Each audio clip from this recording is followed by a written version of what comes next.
Hey everybody, welcome back to the channel. I just wanted to make a quick video because it's been a month or so since I posted the last one. And I've always been good with responding to anybody who posts any comments and any questions and things like that. So please continue to do so. Also, if you have any other, videos that you would like to see, any questions about anything that I say or anything that I may say in this one, please let me know, and that gives me ideas for anything that I may want to do in the future.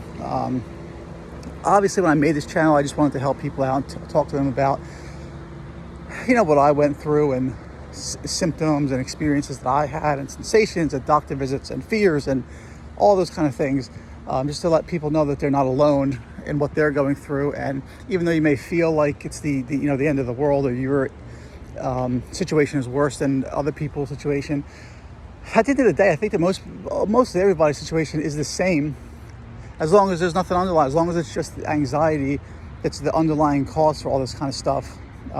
Which there's layers, of course, because there's the root issues that are underneath, the physical manifestations of anxiety. But, just let me know if there's anything else that, you want to hear about or see or learn about. I feel like I do have extensive knowledge on it because of all the doctors and cardiologists that I went to see, all the research that I've done, which is kind of a double-edged sword. I do believe knowledge is power, but only if you're in the right mind state. You're in like the anxiety mind state. It's not good because you'll learn about things that you didn't know about before, and then you'll think that you have those conditions or illnesses. And 9 times out of 10, it's just going to be anxiety. Or maybe even 99 out of 100 times. Because if you, oh God, bugs flying all around me. Anyway, because if you, talk to, I've spoken to numerous cardiologists, obviously. Dr. Sanjay Gupta is one of the major ones that I've spoken to. And even in his videos, he said just most of the time, even ectopics and things like that, which is what I mostly dealt with, are going to be benign, and they're not going to have any impact on your longevity and your length of life. It's just going to be your quality of life that's going to have an impact because you're feeding into it. So anyway, with that being said, I've had basically nothing but progress. Of course, and obviously, with everybody, it's a process you have to go through. There's going to be setbacks, and there's still going to be triggers, and those are going to linger, essentially as long as you let them, until you keep on working on them and getting better responding to them and exposing yourself to them, and not kind of always running and fearing them. Now I'm working on some of those now, even from things like laying by the pool. You know what I mean? Like, it's been a long time since I was able to go out and kind of enjoy myself, even going for walks and things. Even going back a year and a half, it was almost impossible. I had fears of everything. Exercise, obviously, walking, anything that would get my heart rate up a little bit.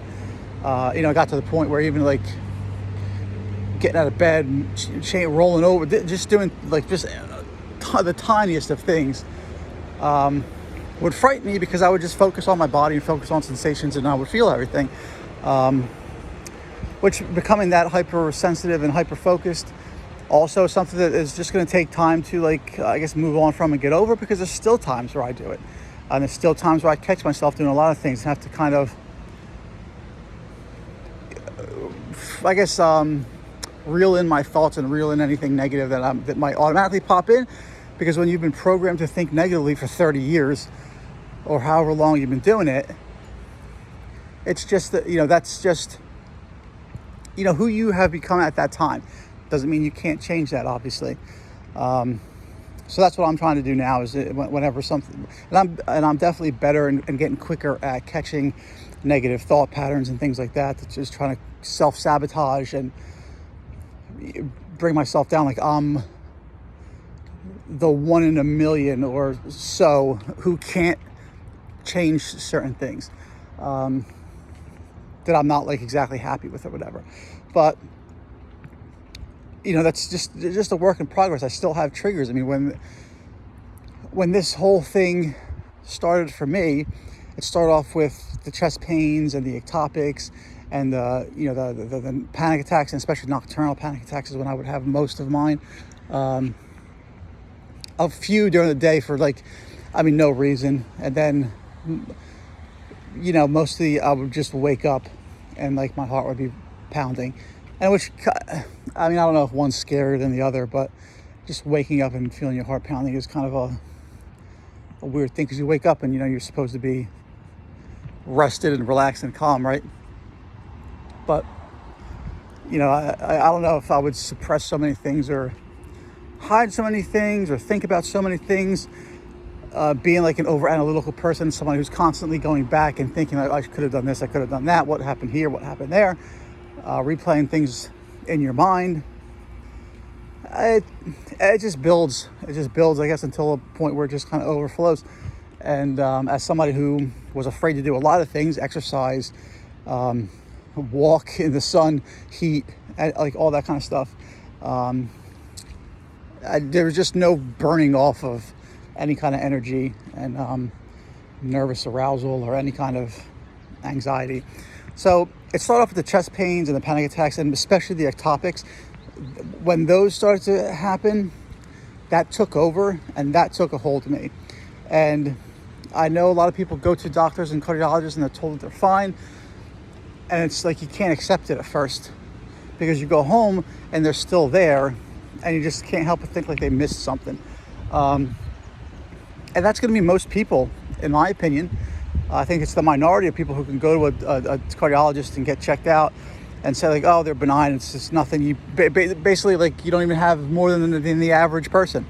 And then they leave there and they just kind of put it behind them and never bothers them again. That wasn't me, and that's probably not the majority, because I went to like 5 or 6, including Dr. Sanjay Gupta, who I will always shout out because he helped save me. Basically, he's one of a few people that did, and he has a lot of videos on ectopics and things like that. So if you suffer from cardiophobia, if you suffer from ectopics or anything of the heart-based fear variety, then check out Dr. Sanjay Gupta, York Cardiology, York, YORK, and check out his videos on ectopics, because he did a lot to help me. I had some consultations with him, and he says that all the time in his videos too, like 9 out of 10 times, 9 out of 100 times, they're going to be benign, and they're not going to be anything that's going to impact your overall longevity and length of life. And there are ways that you can go about fixing them, and I'll get into some of the things that were improving them or lessening the number, and I'll go into what I did. And then obviously, if you want to hear from him, you could just check out his videos. So ectopics were first. When they kind of started to go away, I was fixated on blood pressure, because every time I would check my blood pressure or I would go into a doctor's office, it would always be astronomical.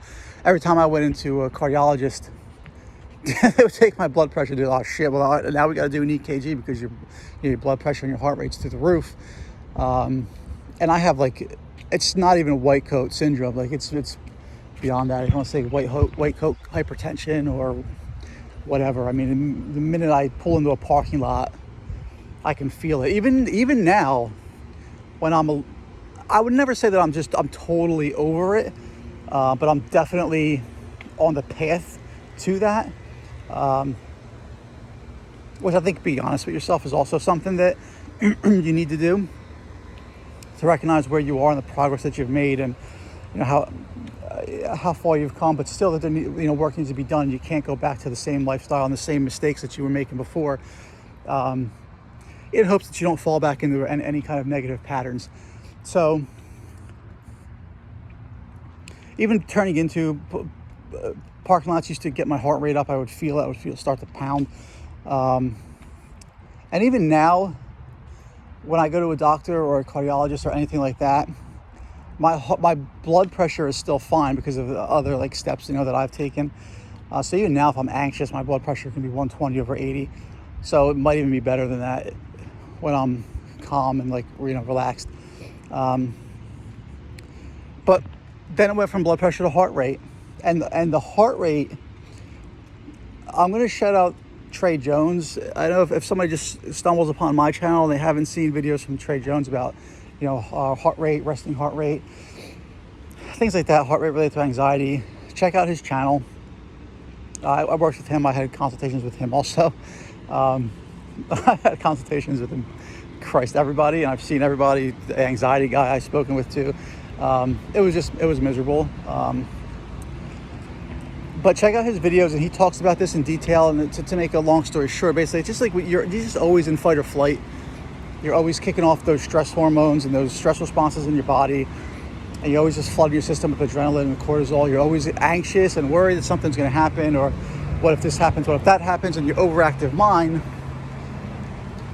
Your body's responding normally the way that it should.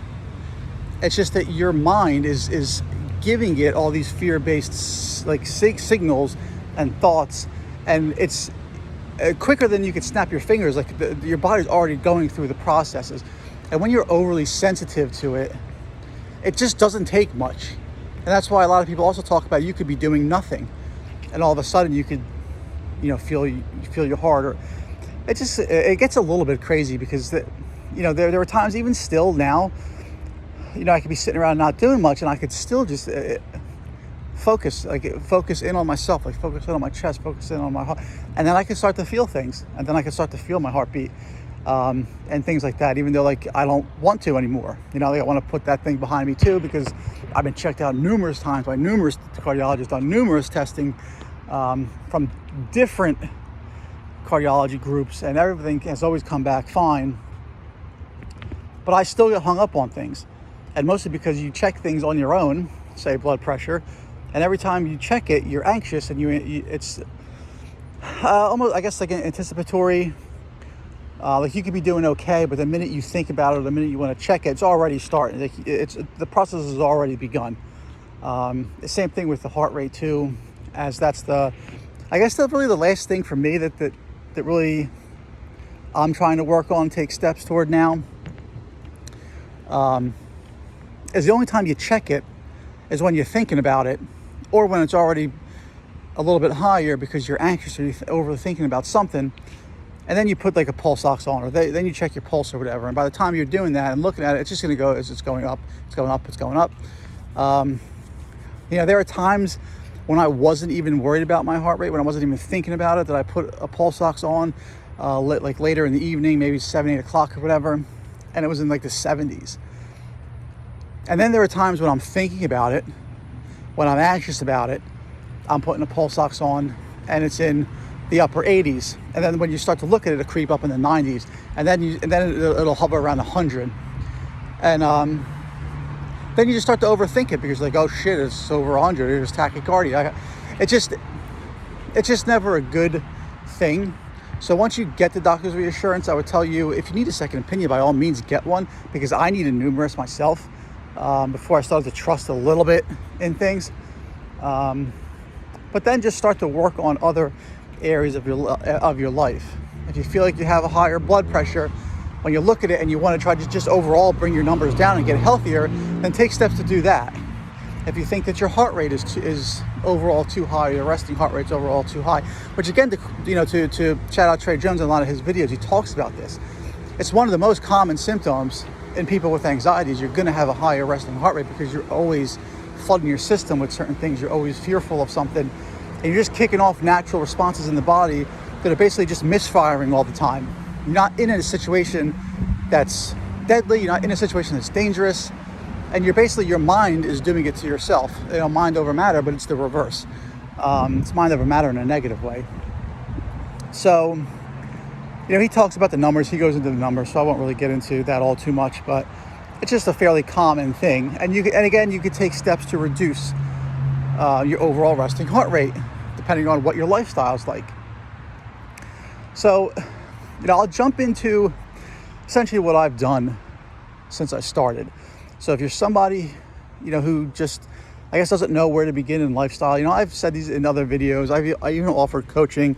But, I think a lot of times people, I don't know, I think people, once they feel like they're not alone in it, they feel a little bit better, and they're just kind of happy with that. I wasn't, you know what I mean? Like I went on forums and things like that, which I don't recommend for anybody to do, because it's a lot of negative people just saying like, oh, you have this for the rest of your life, you have that for the rest of your life, deal with it in this way, deal with it in that way. These things feel like you're dying. These things feel like yada yada. And as somebody who just started feeling these sensations and all this kind of stuff, like it's terrifying. and it only fuels you further, pours more gasoline on the fire, and it doesn't help.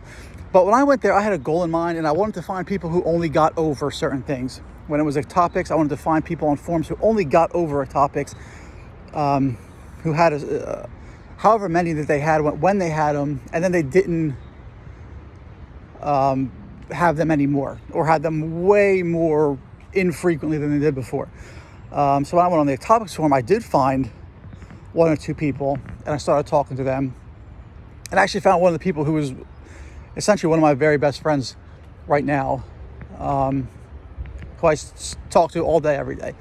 Not even in the same fucking country as me, but you just meet great people who have gone through the same things, and they have a different outlook, and they have a more positive outlook, and they can help you, and they can even talk to you about what they've been through and share experiences and things like that, which helps you with reassurance in the beginning, and also gives you hope that it's not going to be that way for the rest of your life, because that would just kind of make some people miserable until you learn to deal with anything that might be going on.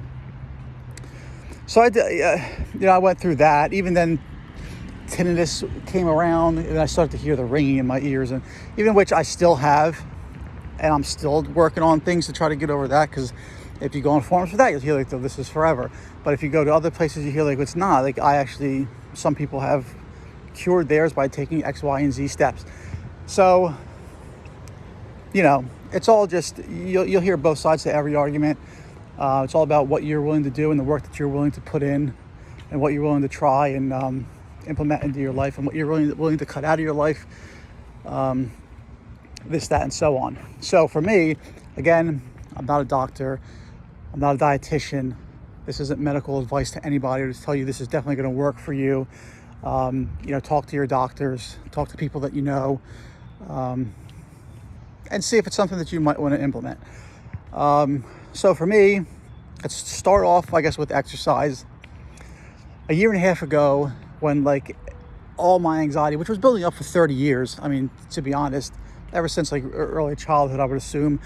And when you go back and start to do some deep digging, you could see kind of where things developed. And for me, it was my parents. And my mother was, obviously, a great woman, loves her kids very much. But she was just, like a catastrophic thinker, a little bit overbearing in certain aspects. So it's always like looking at the worst case scenario. And when you go out as kids and you're young and you're developing, and you're getting filled with fear-based thoughts, look out for this person because they could kidnap you, look out for that person because they could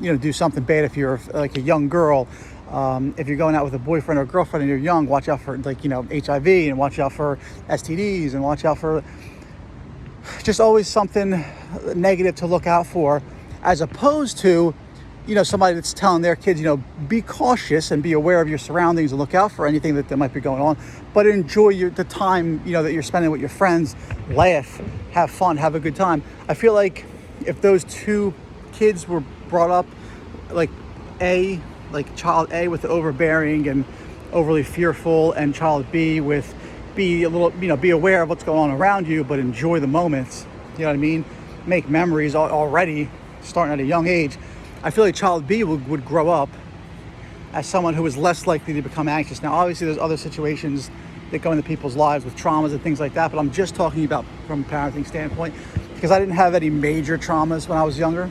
So that's where, it started for me, and that's kind of where it built. And my father was somebody who was just never emotionally available to the kids, right? So I guess like an older school Italian person, thought that they never had to be around or do anything for the children, and it just has an impact. And I think that's why you have so many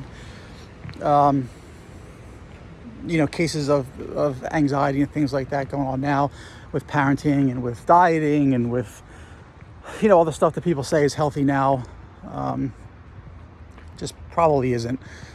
So that's pretty much why I developed certain things, certain characteristics and traits, like the need for approval, the need to want to be accepted, trying to be an overachiever for certain things, trying to get attention, and and then feeling like a failure and things like that, on top of being like, overly analytical. And I mean, for me, I think the list goes on, and it's not too self-sabotage, but just to realize things that I want to change now moving forward. I don't want to overthink everything and go back and replay scenarios and why this didn't go well, what could I have done differently, why did I fail, basically. Because it just hammers home the point that you weren't enough, essentially. And I think that just, again, leads you down a path to anxiety, basically. So to bring that to like a conclusion, a year and a half ago when it exploded, I couldn't do anything. I couldn't go outside and go for a walk. I was terrified. I could barely get out of bed. I was even afraid to roll over from one side to the other sometimes, because if I laid on my left side, I would be able to either feel my heartbeat by my rib cage if I'm laying on my left side, or if I laid down, sometimes I could hear the heartbeat in my left ear, which isn't always there, but sometimes it's there. Maybe if I really focused on it or wanted to focus on it, I could always hear it. I don't even know. But getting out of bed, going for like little walks, even getting up and going to the bathroom and doing certain things, to kickstart your heart. I guess just going from a sitting to a standing position, and maybe you even have a higher heart rate variability or anything like that because of the nervous system and how it's just totally out of whack. I was watching Dr. Gupta in a DARE podcast. He was holding up a pen. He was saying, a normal person who is not dealing with anxiety or anything like that, and he's holding the pen in the middle, in the very center.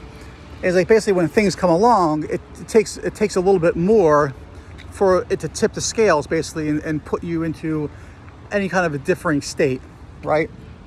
And then he's saying other people that are suffering from, anxiety disorders or certain other types of disorders, and he holds the pen toward the left side, and obviously now it takes a lot less pressure for the pen to tilt in one direction.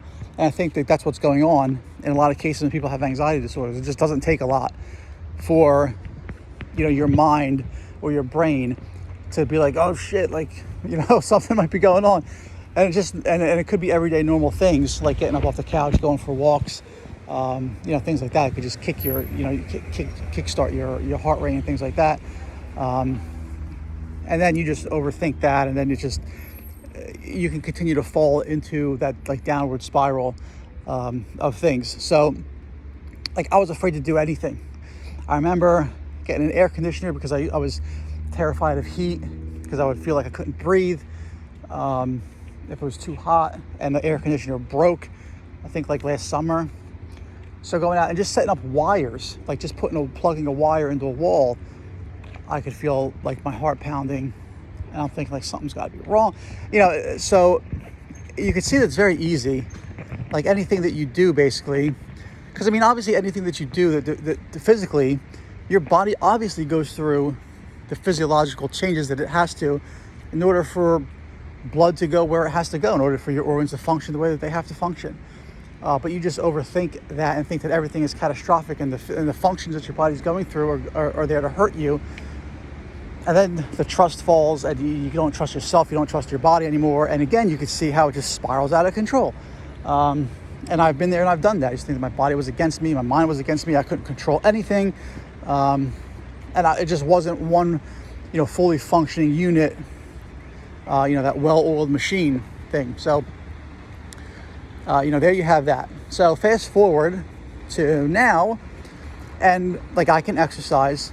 I'm starting to do like HIIT training, which is, very good to get your heart rate up, and even to show myself and to show you that you can get your heart rate up, you can exercise, and it's not gonna, it's not gonna hurt you.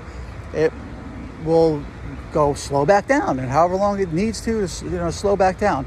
Obviously everybody needs to go get checked and all that kind of stuff. I'm not telling you, what you have is definitely anxiety if you've never been checked out. So, please go. It's the first thing you absolutely need to do is to get checked out. There's no ifs, ands, or buts about it. If you don't go to the doctor and you're afraid to go to the doctor and you can't get checked out, you can never implement anything, and you can never take steps to recover, because you're just always going to be battling with your mind. Oh, absolutely always. And it might take more than one trip before, you go from, 100% convinced that you have something. It might take 2 trips before you go to 80% convinced that you have something. And then it might take a little bit more time and a little bit more steps to get yourself down to 60% convinced that you still have something. You know what I mean? Then, but you start implementing different lifestyle changes, and when you see that those aren't hurting you, you can be like, okay, now I'm like 50%, I'm 50-50, which is a good place to be. Now you're at the middle of the pen, the middle of the seesaw, and you keep going, but you have momentum, you've made progress, you can see your progress, and it motivates you to keep going, to keep moving forward. But if you don't get the reassurance, if you don't get the testing done that you want to, that you need to, the things that you need to hear, I just don't think you're going to go anywhere. You're going to be treading water. And I know that some people say, only go once, only go twice. I had a therapist one time that told me, you can, if you go to the doctor, make it a point to only go once a month. Which in a sense, like, I can understand where he's coming from. But to the person that's suffering from the anxiety, if you think that you have something and you have questions, and if you're in a bad mental state and you expect yourself to sit there for a month and just deal with whatever you're feeling, whatever thoughts it's just not going to work, and it's going to be miserable. Yes, when you get toward further along in recovery, then you can start to push yourself. You'll be like, well, I thought I had 9 million things. There's even some of the things that I feel now that I felt a year and a half ago that I thought was life-threatening, that I'm still here, like a year and a half later. So I spent the time back then worrying about it, and nothing ever happened. You know what I mean? So it was just wasted time. But it's things that you need to go through. So, with that being said, again, to jump back, and I apologize for jumping back and forth. There's a lot of information that pops into my mind that I just want to, fill everybody in on. So with the exercise, now I could go outside. Now it's like, in some cases it's like 82 degrees here right now. It's not bad. But even 90 degrees, I could go outside. I was in 90-degree heat the other day. I'm laying by the pool, which is another thing that I haven't done in years. I didn't do physical activity and exercise in like a decade. Not because of anxiety, just because I got lazy and I got really overweight and obese, I would even say. I was weighing 250 pounds and I wasn't doing anything active. And now my diet was terrible, but I'll get into the diet a little bit. So, now I'm down to about 197, 198 pounds. I've lost a lot of weight. I can exercise. I've gone from basically not being able to jog or run at all, because I'm 38 now. I'm not like in my early 20s. So when you go a decade without moving or running, and now you try to run, it's not as easy as it used to be. My legs feel like they weigh 1,000 pounds a lot of times, and my shins will burn and my legs will burn. But I went from not being able to run and jog at all and being terrified to do it, to getting up to doing it for 4.5 minutes or something like that. And I have a goal, and I keep trying to do it a couple times a week, not every day, but a couple times a week, to get up to around 8-9 minutes of being able to jog. And I'm at 4.5 now. I started off at nothing. So again, you could see, the progress is, and I could lay by the pool now and I have the sun beating on me, and I had terrible sunburn on my right shoulder, just being out in the sun for 20-25 minutes, because I spent no time in the sun. Spent no time getting vitamin D, on my body, getting sunlight on my body. Which I do think is essential for a lot of processes in your body. I think you do need vitamin D, and I think you do need, some. Excuse me. So, I think you do need sunlight. I think you do need. I know there's some people talk about grounding as a big thing, and people want to have their skin and their bare feet on the ground. They do talk about just soaking up energy from the earth. I know there's a lot of people that believe that, whether you believe it or not, whether you want to look into it. It's called grounding. Give it a whirl. It is relaxing to me, if nothing else, to get out in nature and just have your feet on the ground. It is really relaxing, and it's not something I've ever done before this. So now you see, I went from nothing to exercising. I lost a lot of weight. That's better. And that ties into dieting, okay? It ties into dieting. That's how you lose the weight. If you're exercising a lot, but you're still eating garbage all the time and drinking garbage all the time, it's not going to work. Okay, they go hand in hand. Now, again, I'm not a dietitian. Okay, you do whatever you think is best for you and best for your body. I've always had gut issues, bloating, IBS, like all those kind of things, which always lead to constipation and diarrhea, yada, yada, yada. I know it's disgusting to talk about, but it is what it is, okay?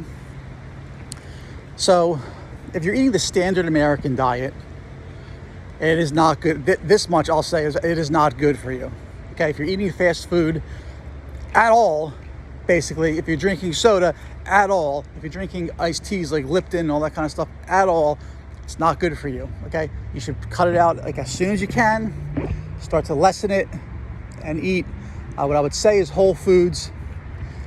There's a debate going on right now, obviously, if you want to go plant-based or if you want to go keto, more so toward keto style of dieting. And I'll talk to you about what I did. So when I was going through all of my journey, I started off eating standard American diet. I was eating terribly. It was just absolute shit. I was having a lot of fast food. I was eating fast food like 10 o'clock at night even, which makes me sick to think about now. I was even giving my son that too, like which makes me feel doubly sick. And I don't eat it at all anymore. I might eat some burger patties with no bread or anything like that. I guess you could see which way I went. But anyway, in the beginning, I went from that standard American diet, and people are saying, oh, well, if you're worried about your heart health and all this kind of stuff, just change your diet and eat this way, which I talk about, oh, well, greens and vegetables and nuts and seeds and all that shit, right? So I did that, and I tried that. I don't know how long I did it for. I think a couple of months. I think a few months. I went on like a website, nuts.com, and I was ordering all kinds of nuts, and I was eating cashews and oh my God, almonds, all like, I was snacking on those throughout the day. Almonds, cashews, some macadamia nuts, some Brazil nuts. Not so much peanuts, but I was big into nuts, sunflower seeds. I was snacking on those because they're a superfood and really high in magnesium and all this kind of stuff. And I was eating more so lean meats. I was eating more, a little bit of chicken if I was having some meat. So I was going more toward like and I guess vegetarians don't even eat chicken, right? So I don't even know what you call it, but more so toward vegetarianism, I would guess. A lot of, nuts, seeds, greens, vegetables, salads, some chicken and stuff like that, but cutting out some protein. And it helps with weight loss. Yes, because I think anything helps with weight loss when you change from standard American diet. Either way you go, I think will help you lose weight if you're somebody who is overweight or obese. And again, be realistic with yourself. If you're somebody that's overweight and obese, it is not healthy. I don't care what the media tells you, and this might be controversial, but it's not. Doesn't mean you're less of a person, doesn't mean you're not beautiful. It's not healthy. So don't listen to what these people tell you because they're just trying to sell you something. That's just the way the world goes. If you're not selling yourself, you're being sold something. So that's just the way that it goes. And I was unhealthy and I was obese. So I was real with myself. So I'm, not to curse or anything, but I was like, I'm a fat fuck. And I was at that point. So it's just got to change. So I started with that. I went toward the more so vegetarian / plant-based, and I felt horrible. Okay. Again, it helped me lose some weight, but I felt hollow. Like my body felt hollow. I think that's when I started to, this guy's driving on the grass. Okay. He just drove up on the curb. So, I felt everything in my body at that point. I don't know why. I don't know the ins and outs of everything. But I do know that's when I first started to essentially feel my heartbeat inside my body. In the beginning, I didn't feel that. I just felt if I had an ectopic, I would feel it in the base of my throat, like a hitch, kind of in the breath. And those obviously are all different. You could feel them in different areas. You could feel them in different sensations. That was the most of mine was like a hitch, or a hiccup in the base of the throat. And then sometimes I would feel like the hitch in the throat followed by a harder beat or a thud. Like it would just be like a, I don't even know how to, if it was like a knock, pause, because you don't, like it's like it's an extra beat or an early beat, and then like a harder beat, because I know that the heart fills up, but then you would feel like a second harder beat, and then it would be back in line. And that's kind of the way that it always has been. And you get super fearful of that, but that never changes. It's always kind of like that, and it's like there, and it's gone in like a second, and then it's like kind of back to normal. And yes, you might have more of those, but essentially like that's kind of what it was for me. But that's all I would usually feel, because I went 37 years or so, and I didn't even fucking know I had a heart. I had no idea. It just did its thing. I didn't think about it. I didn't care about it. But then I started to feel like everything. And it just happened to come around. Like, I don't know if it was this diet. I don't know if it was a combination of the diet plus the anxiety and plus the nervous system and all that kind of stuff, just running through whatever nutrients I had in my body at a much quicker rate. Jury's still out on that, but I know how I felt and when I started feeling certain things. And that was when I started to feel certain things. So I did that for a while. And I had a diet that was just very high in, well, much higher in plants and higher in like what's called oxalate. If you don't know what that is, look that up. I'm not going to get into that. Basically plant toxins and plant chemicals. So as to do a little bit more research on that and reading about that, I found out about keto. Now I'm, again, somebody who has never done any research into dieting. I didn't even care what was in my food. I just ate it. Obviously I'm eating processed crap all the time before. So I did not look, I did not care. I didn't know what ingredients were. I just ate it. So if you're somebody like me, that's not good, obviously, for your long-term health. So it's best to just look into it. This is gonna be a longer video, I apologize. So I looked into that. I started doing a little bit more research, and I found keto. I said, okay, so this diet wants to be primarily meat, animal-based, with some vegetables, with some fruit, with some nuts. Essentially whole food based is the way that you should do it.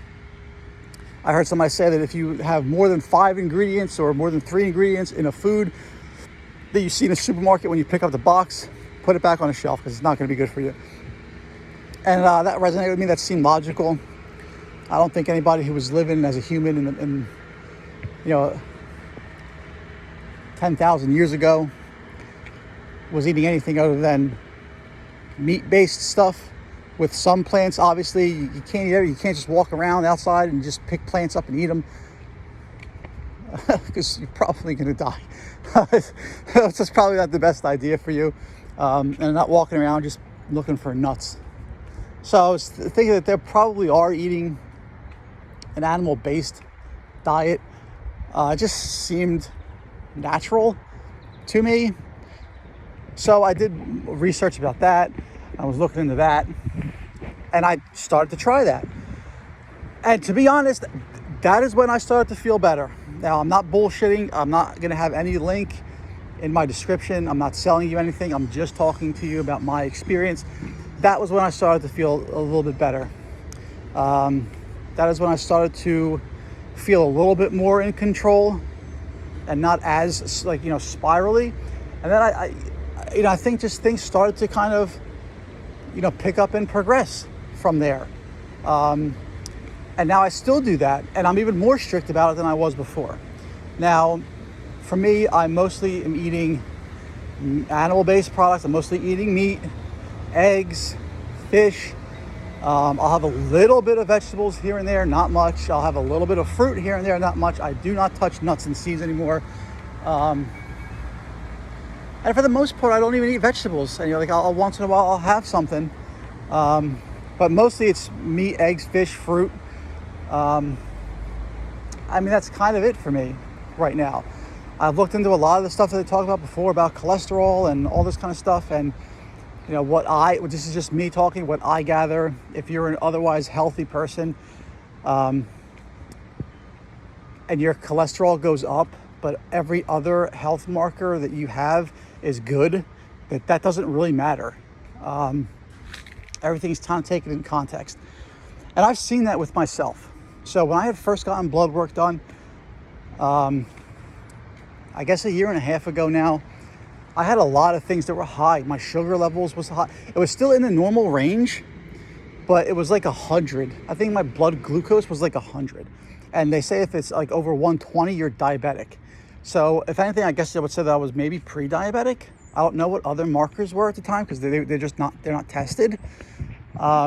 Which I did get tested later, and I'll go over that. So that was high.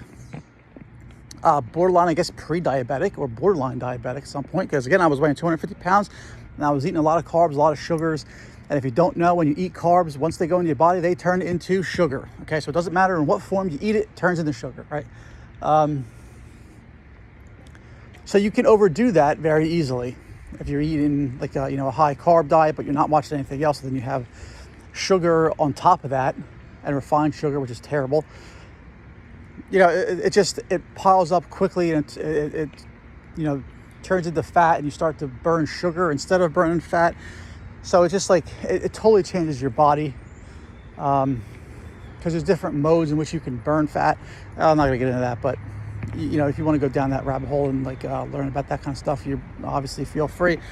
It's interesting. So that's my diet now. And people say, oh, well, you got to watch out for higher cholesterol. You got to watch out for gaining weight, because if you eat too much meat, all that kind of stuff, you're going to gain weight.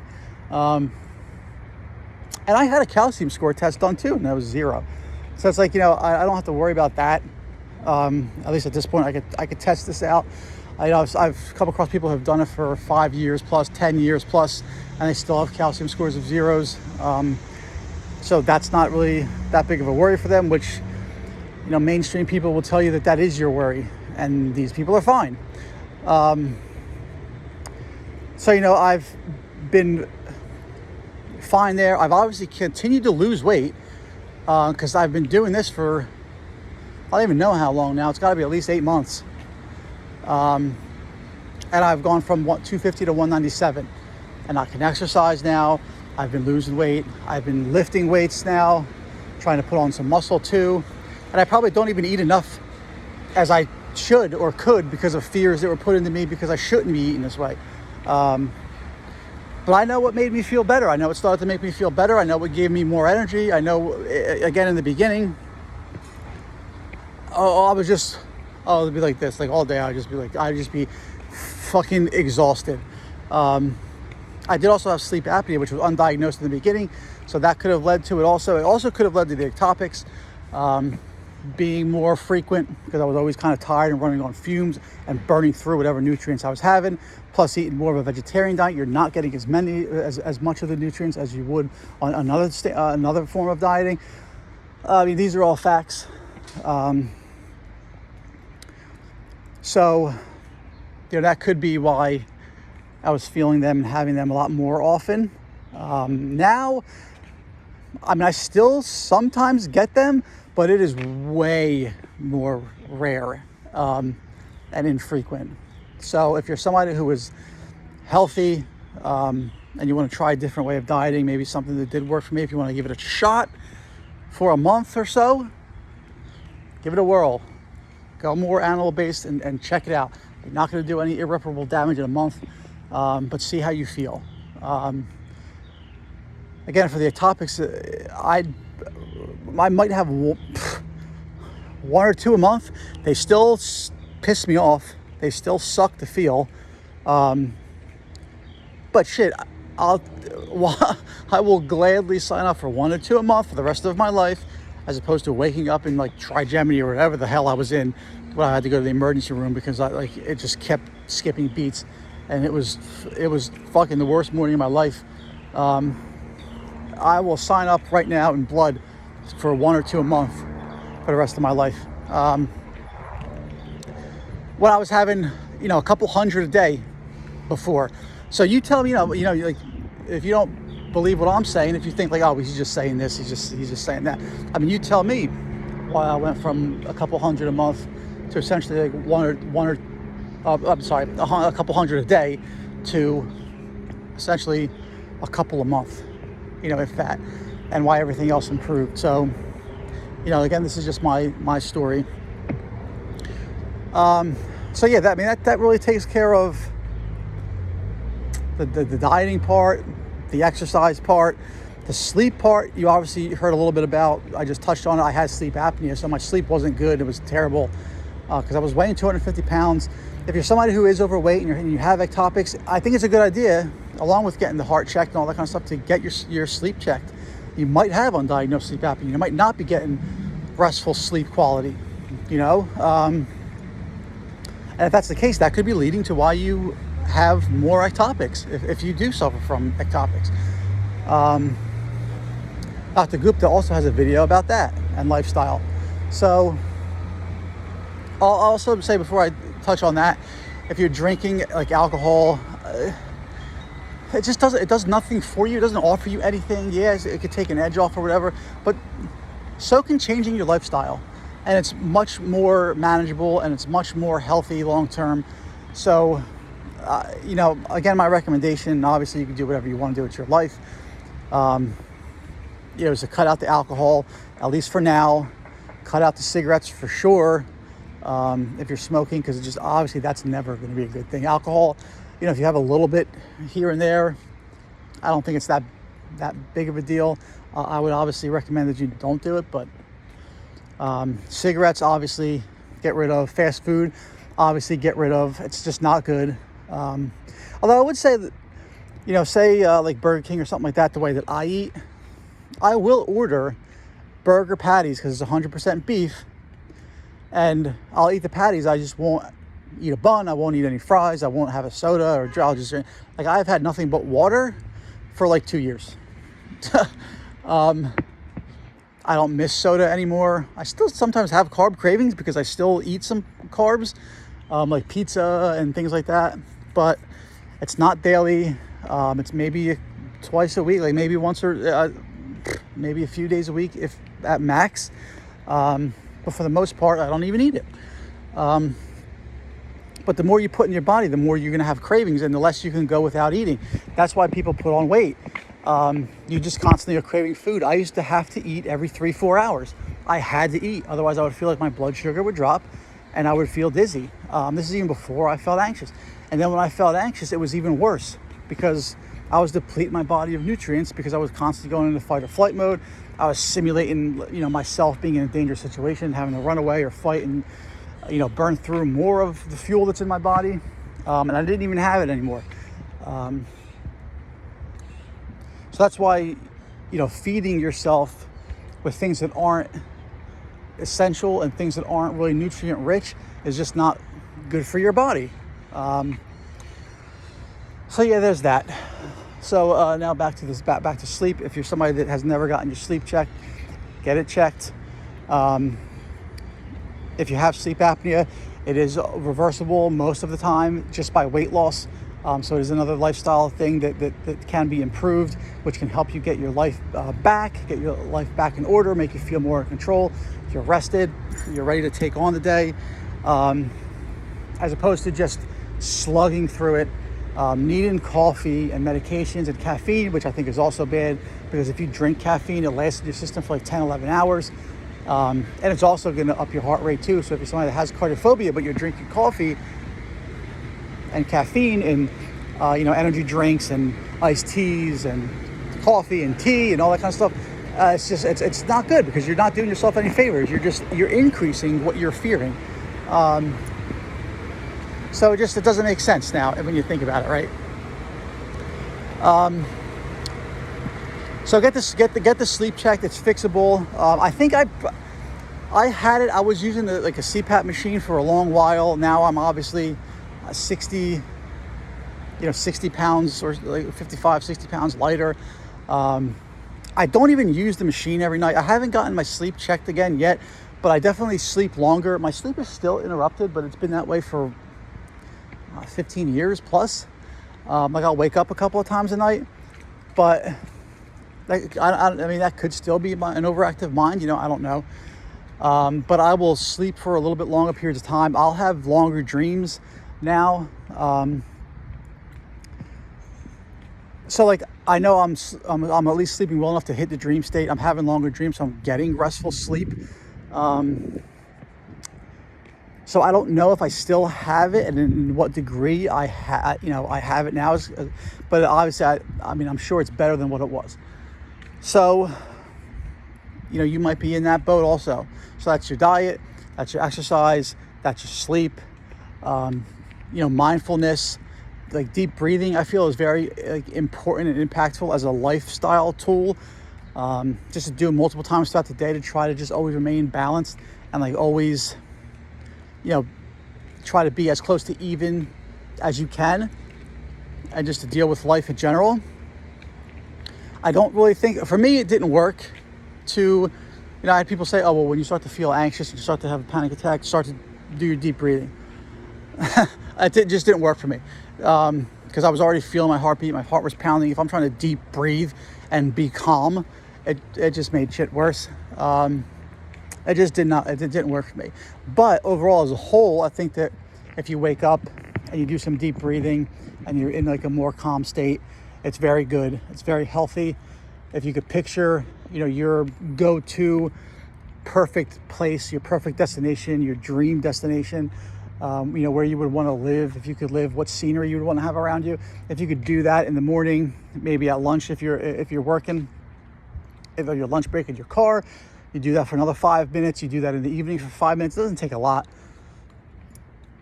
It's just going to help flood your system with more positive, happy hormones, as opposed to, always the negative. So I think that that's very good with a lifestyle implementation. I also think that suppressing emotions and things like that, whether it's through journaling, whether it's through talk therapy, I think that that's also very good, because I think that suppressing your emotions and your feelings and your thoughts also eventually leads to an overflow and like an anxious or anxiety outbreak. So I think that those steps also are very helpful and they're very useful tools, but you have to be implementing the lifestyle changes, the diet, the sleep, the exercise, and those life areas in order to really make big waves. Because if you're just going to talk therapy, if you're just trying to deep breathe and journal, I think it's only going to do so much, because I think that there's definitely going to be other areas.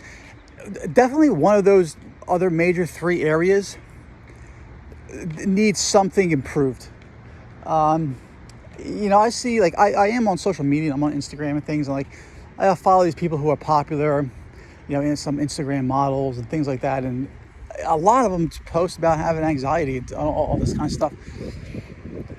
And to me, I look at it, and in some pictures they'll be posting things about like, oh, well, I'm getting green smoothies, I'm out partying every night, I'm out drinking and partying all the time. And I'm thinking to myself, like, well, it's not really a shocker to me that you have anxiety. I mean, you can try to blame it on whatever you want to, but I mean, you're not doing yourself any favors. So if you're, one of those people that's living a lifestyle, like, you want to go out, you want to drink, you want to do a little partying,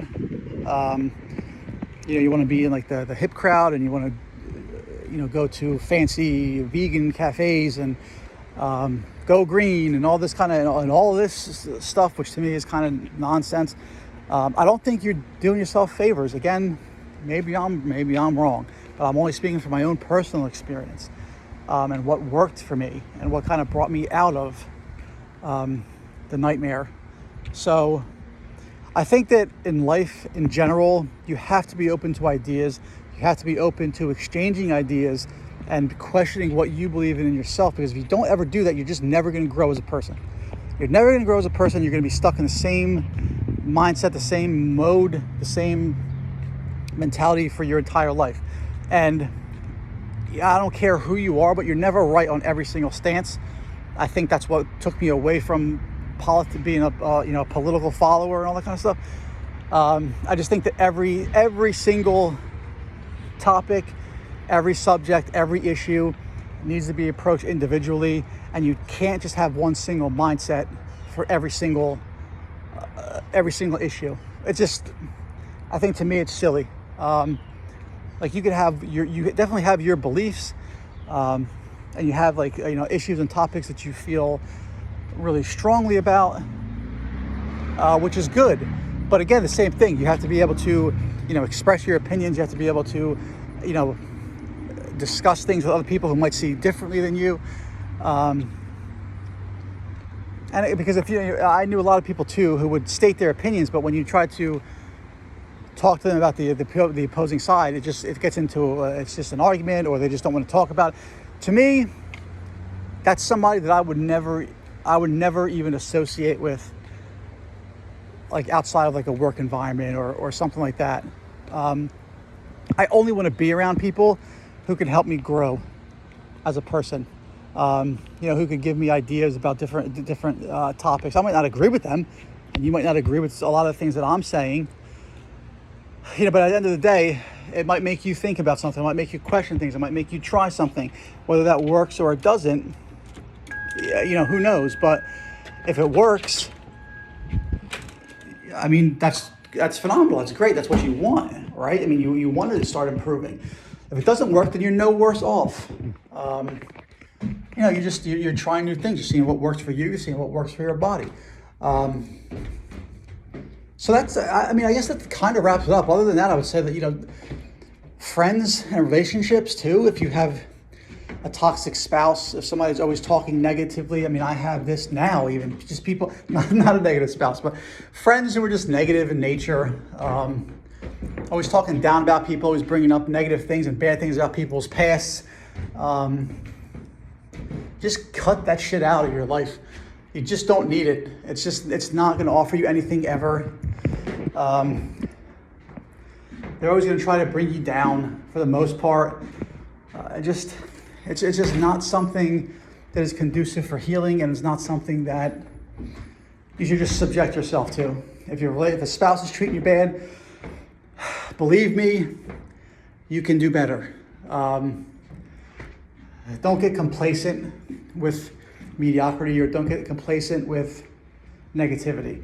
So I'm going to end it there. This is an hour. I apologize, but I feel like I gave you the major areas of your life that you could improve to beat anxiety, to make your way through anxiety, to at least make it manageable, to where you can start to see progress, start to notice changes, start to gain momentum, and then make your way through. So if you have any questions about any one of these areas, please feel free. I know that most people aren't going to make it to the end, but if you did make it to the end, comment where you are right now. Comment where you are in your journey. What your diet is like. Do you understand? Do you want to try what I'm telling you to try? You're willing to try it. Are you willing to even look into it? Comment and ask me for names of people. I could give you a bunch of people that you could look up on YouTube that could talk to you about dieting and like topics and any subject, because I've been through it all. So, if you made it through, thank you very much. Comment where you are. Let me know what you would want to see or learn about in the future. Thank you so much. Take care.